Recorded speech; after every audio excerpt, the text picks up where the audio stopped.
Ever wonder how Pop-Tarts go from dough to the toaster-ready treats we know and love? Well, buckle up, because we're about to take you inside the Pop-Tart factory, where the magic happens and the frosting is always on point.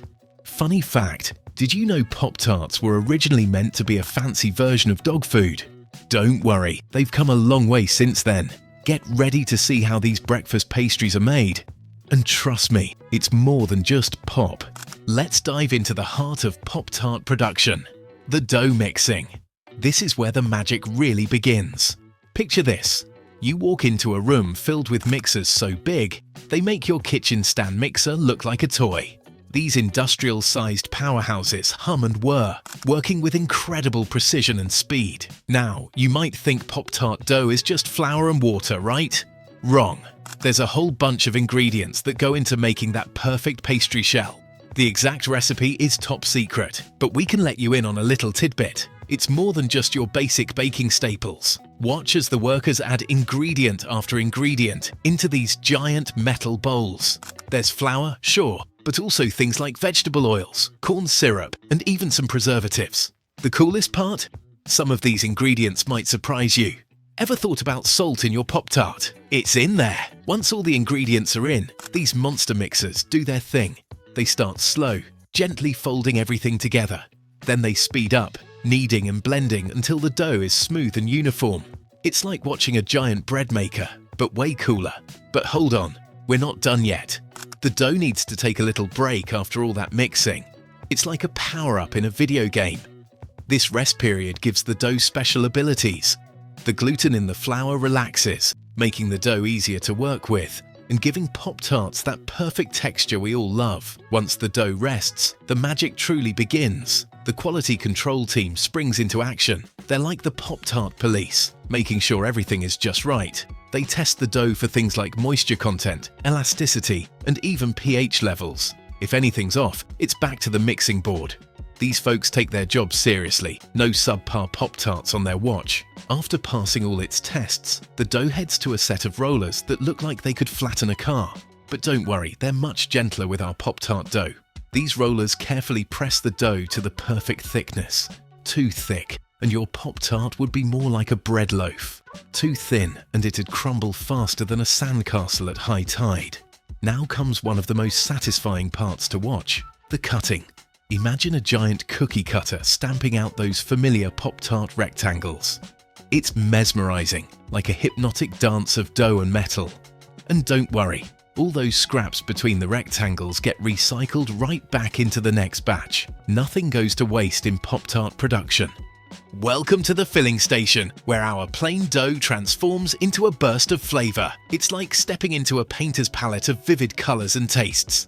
Let's check out these massive vats of filling, each one a different flavor, ready to make our Pop-Tarts pop. You might think making filling is as simple as mixing fruit and sugar, but there's way more to it. Each flavor has its own special recipe. Take that classic strawberry filling we all love. They start with real fruit purees, then add sugar, corn syrup, and some artificial flavors to really amp up the taste. It's like turning the volume up to 11 on your fruit radio. Now, here's the tricky part. Getting the filling just right is like orchestrating a symphony of heat and flavor. Too runny and it'll leak out. Too thick and it won't spread.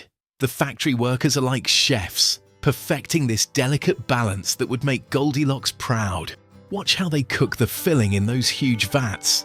They heat it up gently and keep stirring, like making the world's biggest batch of jam. But they've got to be super careful with the temperature. Too hot and the sugars caramelize.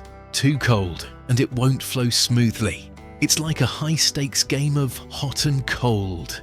Look at how they pump the filling onto the dough. It's like a sweet, fruity river flowing onto each pastry. The machines they use are pretty impressive. They've got special nozzles that squirt out filling at high speeds, but with crazy precision. Each dollop is measured down to the milligram. That's some serious attention to detail. Ever wonder why the filling doesn't just ooze out when you bite into a Pop-Tart? Well, there's a trick to that. The filling needs to be thick enough to stay put, but not so thick that it's like biting into a fruit-flavored brick. These filling wizards make sure it's just right.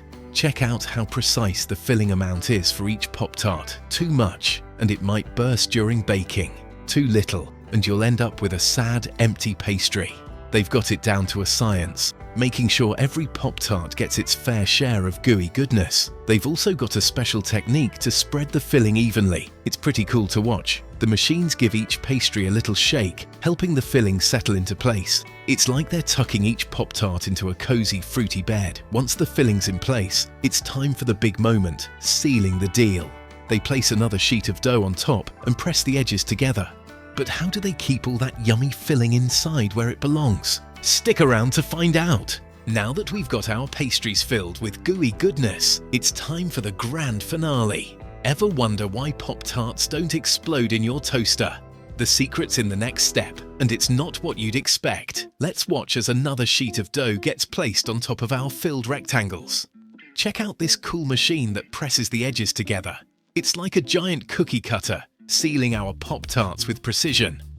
The pressure applied during this sealing process has to be just right. Too much pressure, and all that yummy filling we just put in gets squished out.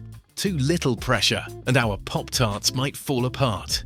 The factory workers make sure this machine is calibrated perfectly to get that signature Pop-Tart seal.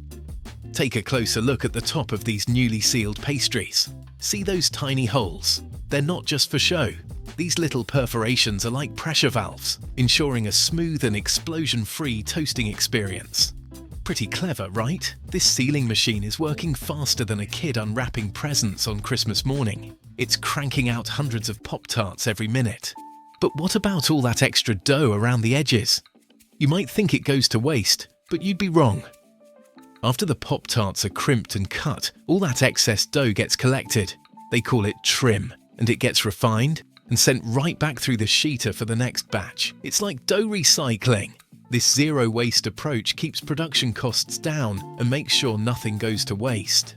At this point, our Pop-Tarts are really starting to take shape. They've got their signature rectangle form, they're sealed up tight, and they're filled with that delicious gooey center. But if you saw one right now, you might not recognize it. They're still pale and doughy, looking more like ravioli than the golden brown treats we know and love. So what's next for our pastry pals? Well, they're about to face the heat, literally.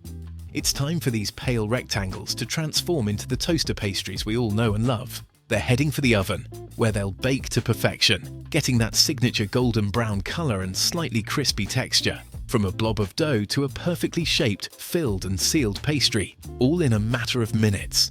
It's pretty impressive when you think about it. And all those little details, the precise filling, the careful sealing, even those tiny steam holes. They all come together to create the perfect Pop-Tart experience. Step right into the oven room, adventurers!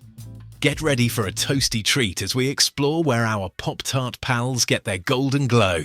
Take a gander at this giant oven. It's huge, stretching as long as a basketball court. Picture following a Pop-Tart from one end to the other instead of dribbling a ball. Now that's a tasty journey. The oven temperature is super important. It's set between 400 and 500 degrees Fahrenheit, carefully chosen to give each flavor its perfect bake. This heat turns our pastries from doughy dreams to crunchy creations. Watch these treats take a ride through the oven. It's like a theme park attraction for breakfast. They cruise along, soaking up heat as they go. Hot air swirls all around, making sure every bit gets baked just right. The edges turn golden, the dough firms up, and the filling thickens a tad. You can almost taste the transformation happening. But hey, we can't just set it and forget it. Baking time is tricky business. Too quick and you've got raw dough, yuck. Too slow and you end up with a dry, crumbly mess. Nobody wants to start their day munching on pastry dust. Check out those sensors along the belt. They're like tiny pastry doctors, keeping an eye on temperature and moisture as our Pop-Tarts zoom by. And see those workers over there? They're on high alert, watching for any split or burned pastries. It's like a Pop-Tart rescue squad. Take a deep breath. Can you smell that? It's warm pastry, caramelized sugar, and fruit filling all mixed into one amazing aroma. If they could bottle this scent, I'd wear it every day. But wait, there's more. After their hot oven adventure, our Pop-Tarts need to chill out. And we've got a special process for that too. Look at this cooling area. It's like a relaxation zone for pastries. We control the temperature and humidity carefully to make sure our Pop-Tarts come out with just the right texture. Nobody likes a soggy bottom, right? And now for the grand finale. The shake! No, we're not making milkshakes, though that does sound good. Our Pop-Tarts go through a special shaking process as they cool. This helps settle the filling and keeps the bottom crisp. It's like a little pastry dance party to finish things off. So there you have it, folks. From raw dough to golden, crispy, ready-to-eat treats, our Pop-Tarts have been through quite the journey. And now they're ready to make the trip to your breakfast table. Just imagine biting into that warm, flaky crust with its perfectly baked filling. It's a taste of toaster pastry heaven, right in your own kitchen. After their little dance party, our Pop-Tarts are ready for their glamour shot. But how do they get that picture-perfect frosting that doesn't melt in your toaster? It's time to uncover the sweet secrets of the frosting station.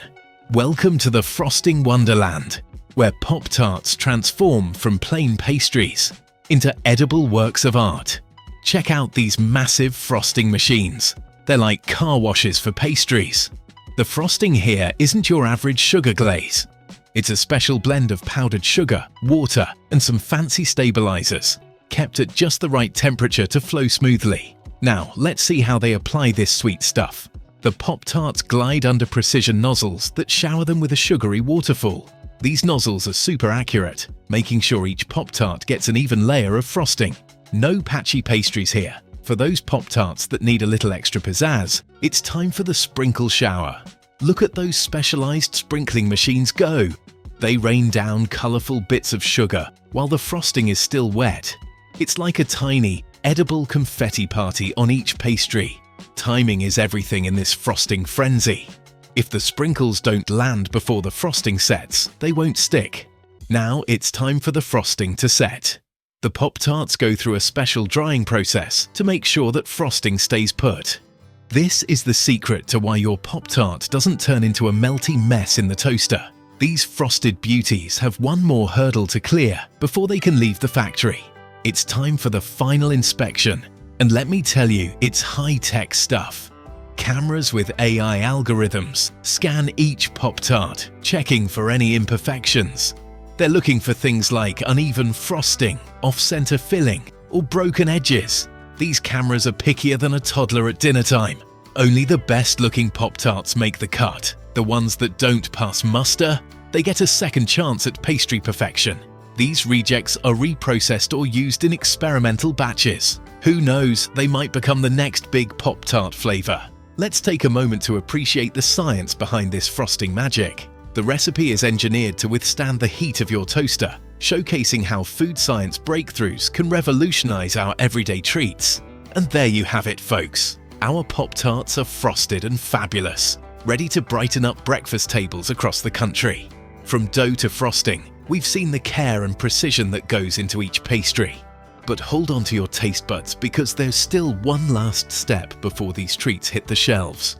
Well, folks, we've witnessed quite the journey through the Pop-Tart factory. From mixing that special dough to boxing up the finished treats, it's remarkable how these breakfast favorites come to life. In just hours, raw ingredients transform into the Pop-Tarts we know and love. But here's an insider secret. AI algorithms and eagle-eyed inspectors team up to ensure each pastry is perfect. Kellogg's takes quality control seriously. Now we'd love to hear from you. What's your most memorable Pop-Tart experience? Was it a unique flavor or a special moment shared? Your stories might even inspire the next great creation. Share your thoughts in the comments and let's keep the Pop-Tart magic alive.